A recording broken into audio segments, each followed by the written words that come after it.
Welcome back to Brashonomics, everyone. Joining us now is Tyler Freed, who is the branch manager of Windermere Real Estate Office in Lake Tapps. And in the past 3 years, Tyler has helped more than 120 buyers and sellers with real estate. And online, you can find more than 50 excellent reviews on him. And speaking of all the buyers and sellers you have helped, Tyler, it's a small world. I ran into a friend last night at a book/wine club that you recently helped buy a condo, Taryn.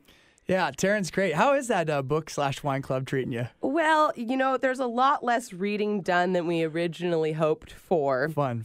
But, it's just we get together and we have fun and we pretend that we're adults that read books and discuss them, but we're more like adults who read Pinterest and make the crafts and get together on Thursday night. It's quite addicting, that website. My wife's always on it. So I think it's more of a girl thing, that's for sure. But men, don't feel bad if you use it. And Tyler, you actually helped Taryn buy a condo, and she was just raving about how excited she was to be there and how easy the process was and how much you helped her. And you actually pulled some of your friends and other people you've helped go through the buying and selling process about the future of the market and about short sales. I know she bought a condo. We're going to talk a little bit about some short sales. And we have some other questions that we wanted to get to that they recommended for you. So I thought we'd just kind of dive into them. I got a list right here, and I'm curious about some of these too. We've heard that there's about, and correct me if I'm wrong, that there's about, on average in the Seattle area, 2 months of inventory, give or take a little bit. But that would suggest that it's a seller's market. Correct. So anything 1 to 3 months is definitely a seller's market. So if nothing else hit the market, all that inventory would be gone in less than 2 months. So because it's a seller's market right now, should buyers wait? Generally, when it's in a seller's market, buyers might think, well, I could get a better deal maybe if I waited when it shifted a little bit. That's definitely a logical explanation there, but the key is... Economics major, don't worry about it. Oh, there you go. The key is what's happening right now is interest rates are going up. They've gone up about 0.5 point in the last 3 months. So the cost to buy right now is kind of increasing. So the longer you wait, I could see those getting up even higher towards the end of the year. A lot of people are like, what's your guess for the next 6 months? And I'm like, well, you just got to get out there. Buyers right now are getting a little frustrated with the low inventory. Nothing new is hitting the market, or they find the right place, and the home has 5 to 6 offers on it, and they miss out on it. So I think that they just need to continue to tour and just grind to the pavement and keep going and get out there and look at some more homes. Well, it's important to note, too, that prices might go up a little bit, but you're going to be a lot more affected in the long term by rates going up. Yeah, definitely.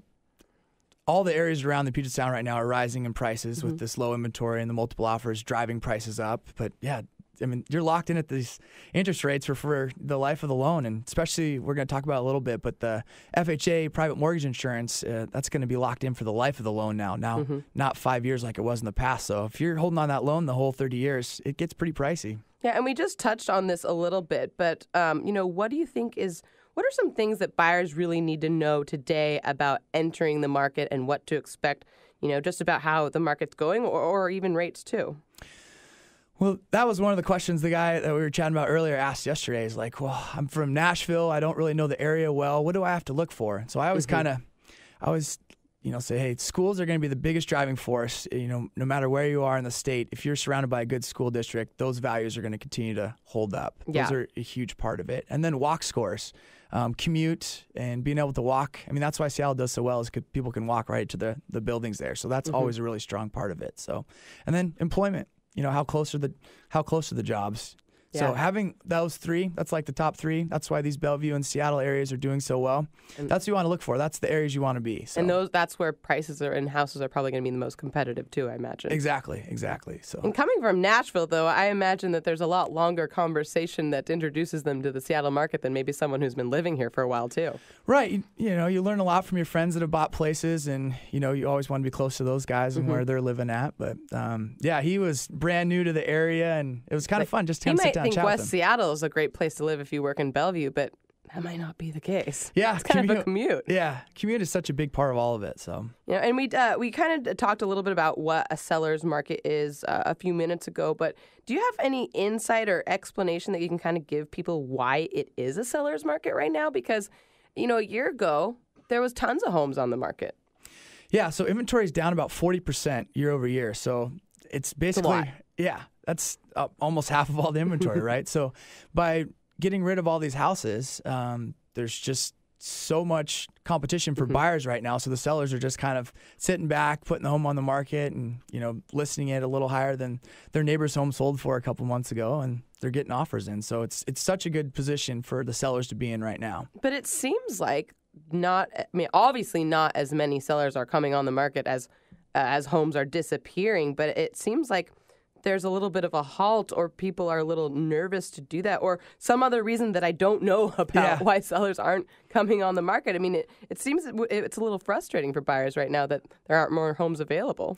Yeah, hopefully all the sellers in the state of Washington are listening to the show right now. I mean, put your home on the market. I'll buy it. There we go. Someone will buy it. Yeah, we've got people buyers knocking on doors because they're getting so frustrated. Really? Hey, I love your house. Would you ever be interested in selling it? So, really? Yeah, times are a-changing. Whoa.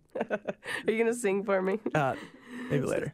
Speaking of, it being a seller's market and not as many homes coming on, spring's around the corner. Usually it picks up a little bit. But when do you think it will start transitioning to maybe not into a buyer's market, but into more of a buyer's market? Yeah, so what we'd like to see is kind of that halfway point, that 3 to 6 months of inventory. So there's a little more competition for the sellers too. So I'm hoping that the sellers are seeing these increases in price. The media, that's the biggest part. People are reading their Sunday paper and they're seeing these articles on how prices are rising and rising, and they can take a second look at how much their home is worth. So it just takes that good positive energy to read and see it in the news for them to make that move. So hopefully we get a lot more of that, and hopefully we consistently see the appreciation we're seeing right now in these major areas. And you said we'd talk a little bit about FHA stuff, and I know you had some advice to buyers right now that are planning on utilizing an FHA type of financing. Yeah, so that's a really common loan for first-time buyers to get. It's 3.5% down, and some Is that why it is common? Is because of the low amount of money you have to put down? Exactly. Low down payment, and the interest rate's a little lower than a conventional loan. But unfortunately, with that 3.5% down versus doing a 20% down conventional loan, you have what's called private mortgage insurance. And I'm sure Ryan's talked about it a bunch. And we should have made him stay around. He was making fun of me in the first hour, though, so I had to kick him out. That's understandable. So it is. By having that private mortgage insurance, there's a cost associated with that monthly, and sometimes $150, sometimes $200. And usually, in the past, it's been that just lasts 5 years. And now, starting June 1st, 2013, it's going to last for the life of the loan. Oh. So if you're holding on to this house for a while, it's going to really add up in the long run. So it will become even more expensive. Yeah. So you've got prices going up. I mean, here's what the buyers need to know. Prices are going up. Their loan programs are getting a little stricter and less feasible. So, get out there and take advantage of it before June 1st. Now, I know, a lot of these questions can go to a mortgage broker, but you talk to buyers about this a lot. Does sometimes it make sense when they had planned on an FHA loan to switch over to a more conventional type? Yeah, so we're seeing some different loan programs out there. Actually, some of the local banks have some really good loan programs. We've actually got some stuff down south with a zero down home advantage program. So there's different options out there, but definitely have to take that into consideration, the cost of that increase. We've been talking a lot about buyers in this segment, but what about sellers? What's your advice to them right now? Because, I mean, we mentioned we want more of them. Yeah, I remember begging for more people to put your home on the market. So, but I mean, if you're in a good position and you've got equity and you can take advantage of selling your home now at a good cost and then buying again, I mean, definitely do it. And the key is... It's a good time to be a move-up buyer, right? Yeah, it's a great time. And we used to say, a year and a half ago and 2 years ago that the move-up buyers are just gone. Well, they're starting to reappear in the market. Well, that's good. Yeah. Do you have any insight as to why sellers are kind of on the fence right now and holding off a little bit? I have no idea. I just think they need to meet with their local professional realtor and just sit down and go over, because I don't think some of these people know that their values are going up. I mean, pretty much a lot of the condos and townhomes in Seattle, they've seen really good increases. So I've been trying to meet with those people and just go over market analysis with them and say, hey, here's what you can get for your home. It's gone up a lot over the last year. Yeah. So you think it's a good time to be a seller given the state of our market? Oh, it's great. Nothing better. Low competition, multiple offers. Life is good to be a seller right now. And do you imagine, though, that it might pick up a little bit as we hit this springtime? Yeah, we're starting to see a little bit of increase in inventory. So I know it's going to follow suit. We're going to continue to see appreciation. I have no doubt about it. So. Well, thanks, Tyler, so much. Again, Tyler Freed, branch manager with Windermere Real Estate in Lake Tapps. Any other, questions or anything that, friends and clients had lately that you want to touch on before we go to break? Yeah. A lot of people are asking about short sales, and like we talked about earlier, the cost to We purchase. didn't get to that. I'm sorry. My That's fault. okay. Here's your quick Chris Berman 30-second rundown.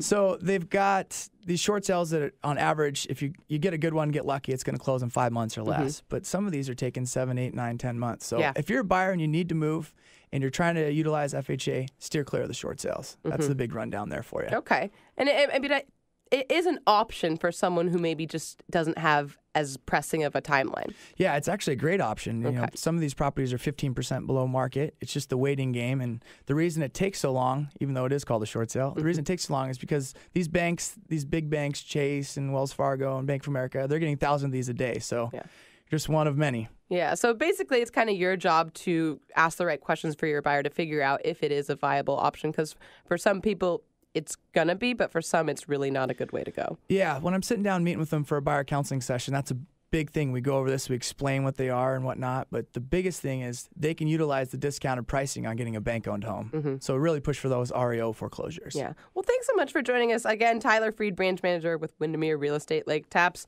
We're going to go to break. This is Heather Moore. You're listening to Brashonomics.